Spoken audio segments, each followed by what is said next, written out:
മുണ്ടക്കൈ ചൂരൽമല ഉരുൾപൊട്ടൽ ദുരന്തത്തിലെ കേന്ദ്ര സഹായവുമായി ബന്ധപ്പെട്ട് ഹൈക്കോടതി സ്വമേധയാ എടുത്ത കേസ് ഇന്ന് വീണ്ടും പരിഗണിക്കുന്നുണ്ട്. അതിൽ കഴിഞ്ഞ ദിവസങ്ങളിൽ സംസ്ഥാന സർക്കാരിനോട് കോടതി ആവശ്യപ്പെട്ടിരുന്നു കൃത്യമായ കണക്കുകൾ, ഇതുവരെയുള്ള കണക്കുകൾ, SDRFുമായി ബന്ധപ്പെട്ട് അതിനകത്തുള്ള ഫണ്ട് ചെലവഴിച്ചതിൻ്റെ രീതികൾ എന്നതൊക്കെ സംസ്ഥാനം കോടതിയെ അറിയിക്കണമെന്ന് ആവശ്യമുന്നയിച്ചിരുന്നു. അതോടൊപ്പം തന്നെ കേന്ദ്രത്തിന് വലിയ വിമർശനങ്ങൾ കഴിഞ്ഞ ദിവസം കോടതി ഈ കേസ് പരിഗണിച്ചപ്പോഴുണ്ടായിരുന്നു. കേന്ദ്രം കൃത്യമായ കണക്കുകൾ കോടതിയിൽ അറിയിക്കണമെന്ന നിർദ്ദേശം അന്നുണ്ടായിരുന്നു. സാലി മുഹമ്മദ് കൊച്ചിയിൽ നിന്ന് ഉണ്ട് വിവരങ്ങൾ നൽകാൻ. സാലി, ഈ കേസിൽ ഇന്ന് എന്താണ് കോടതി നടപടികൾ, എന്തുണ്ടായി? അതായത് അന്ന ഇന്ന് കോടതി സ്വമേധയാ എടുത്ത കേസാണ് ഇന്ന് കോടതി പരിഗണിച്ചത്. അതിനിടയിലാണ് ചില ചോദ്യങ്ങൾ കേന്ദ്ര സർക്കാരിനോട് ഡിവിഷൻ ബെഞ്ച് ചോദിച്ചത്. അതായത് ആദ്യം തന്നെ ഈ സംസ്ഥാന സർക്കാർ ഒരു കാര്യം വ്യക്തമാക്കി, കേന്ദ്രം ആവശ്യപ്പെട്ടതുപോലെ കണക്കുകളെല്ലാം സമർപ്പിച്ചിട്ടുണ്ട്.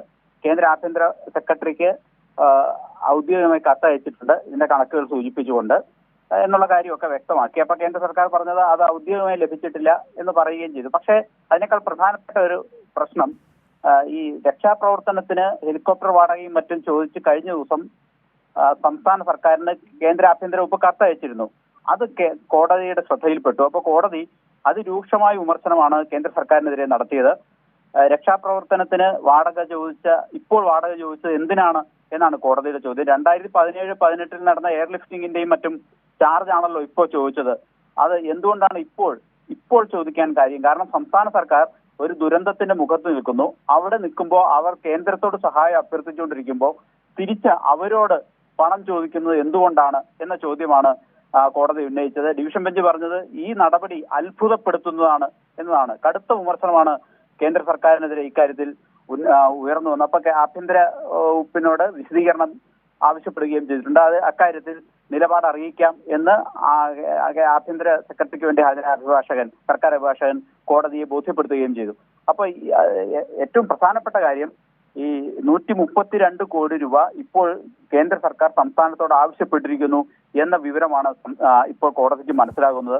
എന്തുകൊണ്ടാണ് ഇപ്പോൾ ചോദിക്കുന്നത്? ഇപ്പോൾ ഒരു ദുരന്തമുഖത്തല്ലേ അവർ അങ്ങോട്ട് സഹായം ചോദിച്ചുകൊണ്ടിരിക്കുമ്പോൾ അവരിൽ നിന്ന്, സംസ്ഥാനത്തിൽ നിന്ന് എന്തുകൊണ്ടാണ് കേന്ദ്ര സർക്കാർ തിരിച്ചു പണം ആവശ്യപ്പെടുന്നത്? ഇപ്പോൾ തന്നെ അത് വേണമായിരുന്നോ? ഇനി വേണമെങ്കിൽ തന്നെ അതിനൊരു 5-6 മാസം കാത്തുനിന്നുകൂടായിരുന്നോ എന്ന ചോദ്യവും കോടതി ഉന്നയിക്കുന്നുണ്ട്. ഏതായാലും കേന്ദ്ര സർക്കാരിനെ സംബന്ധിച്ചിടത്തോളം ഇപ്പോൾ ഉയർന്നിരിക്കുന്ന വിമർശനം വലിയ വിമർശനം തന്നെയാണ്. കാരണം വലിയ പ്രതിഷേധമൊക്കെ ഉയർന്ന ഒരു കേസാണ്. നമുക്കൊക്കെ അറിയുന്ന പോലെ 2017-2018 നമ്മുടെ പ്രളയകാലത്തും ഒക്കെ രക്ഷാപ്രവർത്തനം നടത്തിയതിനും ഹെലികോപ്റ്റർ ലിഫ്റ്റിംഗ് നടത്തിയതിനും ഒക്കെയായി 132 കോടി രൂപ ഉടൻ അടയ്ക്കണമെന്നാണ് കേന്ദ്ര ആഭ്യന്തര മന്ത്രാലയം സംസ്ഥാന സർക്കാരിന് അയച്ച കത്തിൽ ആവശ്യപ്പെട്ടിരുന്നത്. അത് ഈ വയനാട് ദുരന്തത്തെ തുടർന്ന് കേരളം ധനസഹായം ആവശ്യപ്പെട്ടുകൊണ്ട് കേന്ദ്രത്തിനോട് നിരന്തരം ആവശ്യപ്പെട്ടുകൊണ്ടിരിക്കുന്ന ഒരു ഘട്ടത്തിലാണ് പഴയ ഒരു കണക്കിന്റെയും കൂടി ചോദിച്ച് 132 രൂപ ആവശ്യപ്പെടുന്ന ഒരു സമീപനം കേന്ദ്ര സർക്കാർ സ്വീകരിച്ചത്. അതാണ് കോടതിയെ ചൊടിപ്പിച്ചത്. കോടതി കടുത്ത ഭാഷയിലാണ് വിമർശിച്ചത്.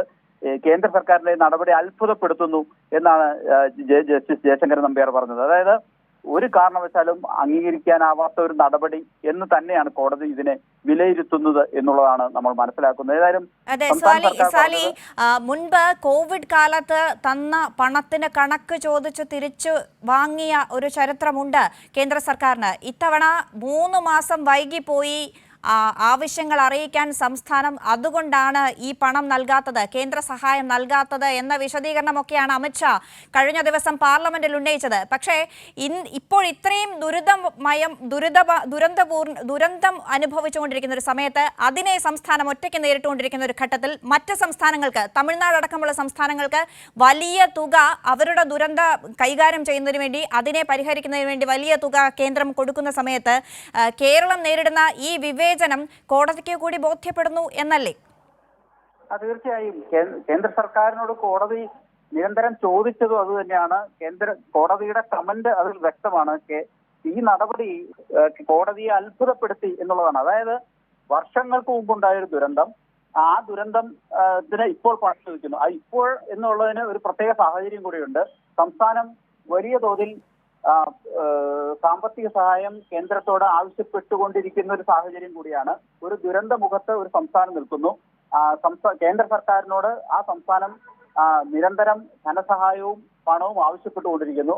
ആ ഘട്ടത്തിൽ കേന്ദ്ര സർക്കാർ ഈ പഴയ ഒരു കണക്ക്, വർഷങ്ങൾക്ക് മുമ്പുണ്ടായ ഒരു രക്ഷാപ്രവർത്തനം നടത്തിയതിന്റെ കണക്ക്, അതിന്റെ പണം ആവശ്യപ്പെടുന്നത് എന്തുകൊണ്ടാണ് എന്ന ചോദ്യമാണ്. നിങ്ങൾക്കൊരു 5-6 മാസം കൂടി കാത്തു നിന്നുകൂടായിരുന്നോ എന്നൊരു ചോദ്യവും ജസ്റ്റിസ് ജയശങ്കരൻ നമ്പ്യാർ ചോദിക്കുന്നുണ്ട്. കാത്തുനിന്നുകൂടായിരുന്നോ എന്നൊരു ചോദ്യവും ജസ്റ്റിസ് ജയശങ്കരൻ നമ്പ്യാർ ചോദിക്കുന്നുണ്ട്.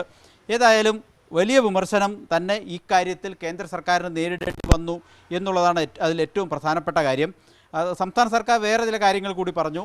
സംസ്ഥാനത്ത് 181 കോടി രൂപയാണ് SDRF ഫണ്ടിൽ ആകെ ബാക്കിയുള്ളത്. അത് വയനാടിലേക്ക് വിനിയോഗിച്ചുകൂടെ എന്നാണ് കോടതിയും കേന്ദ്ര സർക്കാരും ഒക്കെ പലതവണ കേരളത്തോട് ചോദിച്ചത്. അപ്പം സംസ്ഥാന സർക്കാർ ഇന്ന് കോടതിയെ മറ്റൊരു കാര്യം കൂടി അറിയിച്ചു. ഈ 181 കോടി രൂപ കേരളം വയനാടിനായി വിനിയോഗിക്കണമെങ്കിൽ SDRF മാനദണ്ഡങ്ങളിൽ കേന്ദ്ര സർക്കാർ മാറ്റം വരുത്തണം എന്നുള്ളതാണ്. ഈ നിലനിൽക്കുന്ന കേന്ദ്ര മാനദണ്ഡ പ്രകാരം ഈ 181 കോടി രൂപ വയനാടിലേക്കായി ഇനി വിനിയോഗിക്കാൻ കഴിയുന്ന സാഹചര്യമല്ല, അതിന് മാനദണ്ഡം മാറ്റണം എന്നുള്ളതാണ്. അപ്പോൾ ജസ്റ്റിസ് ജയശങ്കരൻ നമ്പ്യാർ കേന്ദ്ര സർക്കാരിൻ്റെ അഭിഭാഷകനോട് ചോദിച്ചത്, ഈ കേന്ദ്ര മാനദണ്ഡം മാറ്റാൻ എന്തെങ്കിലും നടപടി സ്വീകരിക്കാൻ നിങ്ങൾക്ക് പറ്റുമോ എന്നുള്ളത്. അപ്പോൾ കേന്ദ്ര അഭിഭാഷകൻ പറഞ്ഞു അത് കേന്ദ്ര സർക്കാരുമായി ആലോചിച്ച് പറയാം എന്നുള്ളത്. അതിനും കൃത്യം ഒരു മറുപടി കേന്ദ്ര സർക്കാരിൻ്റെ അഭിഭാഷകരുണ്ടായിരുന്നില്ല. അപ്പം 2 കാര്യങ്ങളാണ് ഇന്ന് പ്രധാനമായും നടന്നത്. കോടതി 2 കാര്യങ്ങളാണ് കേന്ദ്ര സർക്കാരിനോട് ചോദിച്ചത്. ഒന്ന്, നിങ്ങൾ മുന്നോട്ട് വെച്ചിരിക്കുന്ന SDRF വിനിയോഗം സംബന്ധിച്ച മാനദണ്ഡങ്ങളിൽ എന്തെങ്കിലും മാറ്റം വരുത്താൻ കഴിയുമോ?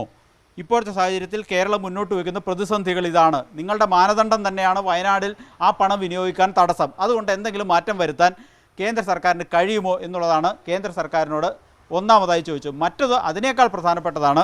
ഈ 182 കോടി രൂപ 132 കോടി രൂപ ഈ ഹെലികോപ്റ്റർ വാടകയും മറ്റുമായി കേന്ദ്ര സർക്കാർ സംസ്ഥാനത്തോട് ചോദിച്ചിട്ടുണ്ട്. അത് എന്തുകൊണ്ടാണ് ചോദിച്ചത് എന്നുള്ളതാണ്. അതിലൊരു വിശദീകരണം നൽകുക എന്നുള്ളതാണ് കേന്ദ്ര സർക്കാരിനോട് ഇപ്പോൾ കോടതി പറഞ്ഞിരിക്കുന്നത്. വലിയ വിമർശനം കേന്ദ്ര സർക്കാരിന് ഇക്കാര്യത്തിൽ കേൾക്കേണ്ടി വന്നു. കോടതിയുടെ ഒരു വാചകം ഇതാണ്, ഈ നടപടി കോടതിയെ അത്ഭുതപ്പെടുത്തുന്നു എന്നുള്ളതാണ്. അത് എന്തുകൊണ്ട് അത്ഭുതപ്പെടുത്തിയെന്ന് കോടതി പറയുന്നുമുണ്ട്. അത് ഞാൻ നേരത്തെ സൂചിപ്പിച്ചതുപോലെ 2017-18 കാലഘട്ടത്തിൽ നടന്ന ഒരു എയർലിഫ്റ്റിങ്ങുമായി ബന്ധപ്പെട്ട അത്തരം രക്ഷാപ്രവർത്തനം, അതിനുവേണ്ടി അന്ന് ചിലവാക്കിയ പണം ഇപ്പോൾ അതിനേക്കാൾ വലിയൊരു ദുരന്ത മുഖത്തൊരു സംസ്ഥാനം നിൽക്കുകയും അവർ കേന്ദ്രത്തോട് നിരന്തരം ധനസഹായം ആവശ്യപ്പെട്ടുകൊണ്ടിരിക്കുകയും ആ കേസടക്കം കോടതിയിൽ കിടക്കുകയും ചെയ്യുന്ന സമയത്ത് എന്തുകൊണ്ടാണ് നിങ്ങൾ പഴയ കാശും ചോദിച്ചു പോയത് ഇപ്പോൾ എന്ന ചോദ്യമാണ് കോടതി കേന്ദ്ര സർക്കാരിനോട് ചോദിച്ചിരിക്കുന്നത്. അതിനൊരു വ്യക്തമായ ഉത്തരം പറയാൻ കേന്ദ്ര സർക്കാരിൻ്റെ അഭിഭാഷകന് കഴിഞ്ഞിട്ടില്ല. അഡ്വക്കേറ്റ് ജനറൽ കൃത്യമായി, സംസ്ഥാനത്തിന് വേണ്ടി ഹാജരായ അഡ്വക്കേറ്റ് ജനറൽ കൃത്യമായി എന്തൊക്കെയാണ് സാഹചര്യം, എന്തൊക്കെയാണ് പ്രതിസന്ധി, നമ്മൾ എന്തൊക്കെയാണ് കേന്ദ്രത്തിന് കൊടുത്തിരിക്കുന്നത്, ആ കൊടുത്തിരിക്കുന്ന കണക്ക് എപ്രകാരമാണ്, എന്തുകൊണ്ടാണ് ഇപ്പോൾ അതിൻ്റെ ഒരു പ്രാധാന്യം, ആ പ്രതിസന്ധി എങ്ങനെയാണ് നമ്മൾ മറികടക്കാൻ ഉദ്ദേശിക്കുന്നതെന്നൊക്കെ അഡ്വക്കേറ്റ് ജനറൽ വിശദമായി കോടതിയെ ബോധ്യപ്പെടുത്തി. കോടതി അത് നിശബ്ദം പൂർണ്ണമായും കേട്ടിരുന്നു. എന്നിട്ടാണ് കേന്ദ്ര സർക്കാരിനോട് ഈ ചോദ്യങ്ങൾ ജസ്റ്റിസ് ജയശങ്കർ നമ്പ്യാർ ഉന്നയിച്ചത്. എന്തുകൊണ്ടാണ് ഈ പണം നിങ്ങൾ ആവശ്യപ്പെട്ടത് എന്നാണ് ഇപ്പോൾ കോടതിക്ക് അടിയന്തരമായി അറിയേണ്ടത്. വലിയ വിമർശനം കേന്ദ്ര സർക്കാരിന് ഉണ്ടായി.